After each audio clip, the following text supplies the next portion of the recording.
Good morning, students. This is class 9th, Geo, chapter 4, Climate. Today is going to our fourth class on this chapter. जो air है वो हमारे चारों ओर है।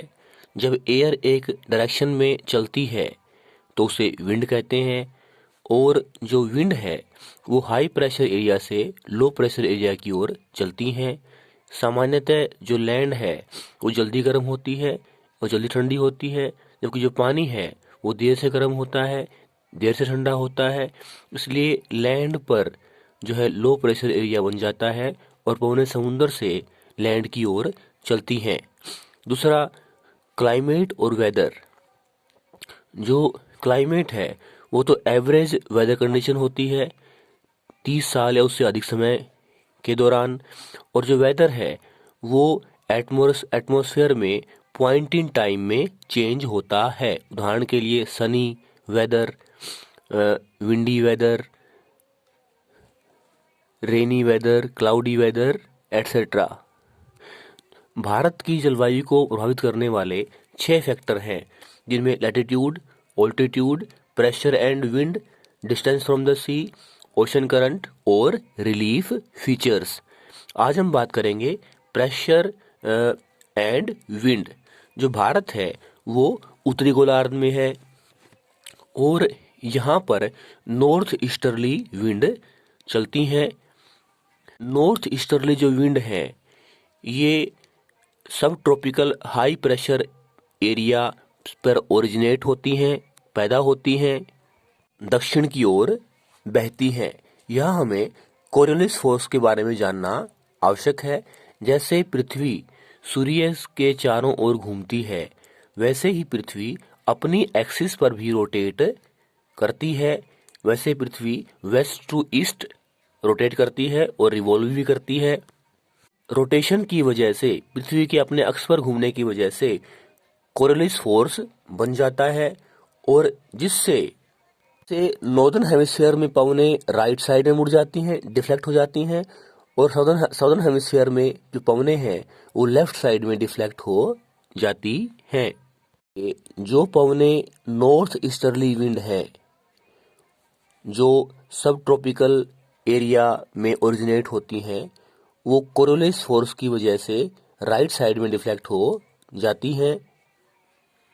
Equatorial low pressure area कहते हैं, और इन पवनों से कोई बारिश नहीं होती।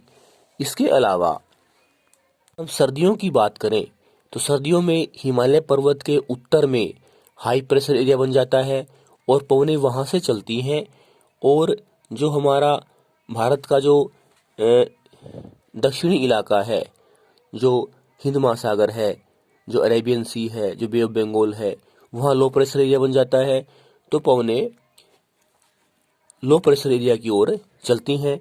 जबकि गर्मियों में, समर में इसका रिवर्स हो जाता है। इंटीरियर एशिया में लो प्रेशर एरिया बन जाता है, जबकि नॉर्थ वेस्टर्न इंडिया जो लो प्रेशर एरिया बन जाता है, जबकि जो साउथ इंडिया है, जो हिंद महासागर का जो दक्षिणी इलाका है, वह हाई प्रेशर एरिया बन जाता है। तो पवनें साउथ से नॉर्थ की ओर चलती हैं। इन्हें साउथ ईस्टर्ली विंड भी कहा जाता है। भारत में इन्हें साउथ वेस्ट मॉनसून कहते हैं, और क्योंकि ये पवनें वार्म ओशन से गुजरती हैं, इनमें नमी होती है और ये भारत में बारिश करती हैं। इसके अलावा अक्टूबर नवंबर में वेस्टर्न साइक्लोनिक डिस्टर्बेंस की वजह से बारिश होती है। ये वेस्टर्न साइक्लोनिक डिस्टर्बेंस जो है ये भूमध्य सागर से वेस्टर्ली फ्लो के रूप में चलते हैं और भारत के उत्तर पश्चिमी इलाकों में आते हैं, और इनकी वजह से उड़ीसा और आंध्र प्रदेश में साइक्लोन या तबाही जैसी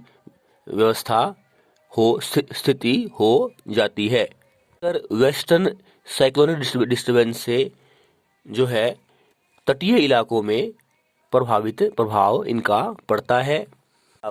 जो जेट स्ट्रीम है वो 12,000 मीटर की ऊंचाई पर बहती हैं। ये वेस्टर्ली विंड है, ट्रोपोस्फेयर में चलती हैं और इनकी गति जो है गर्मियों में 110 किलोमीटर प्रति घंटा और सर्दियों में 184 किलोमीटर प्रति घंटा हो जाती है।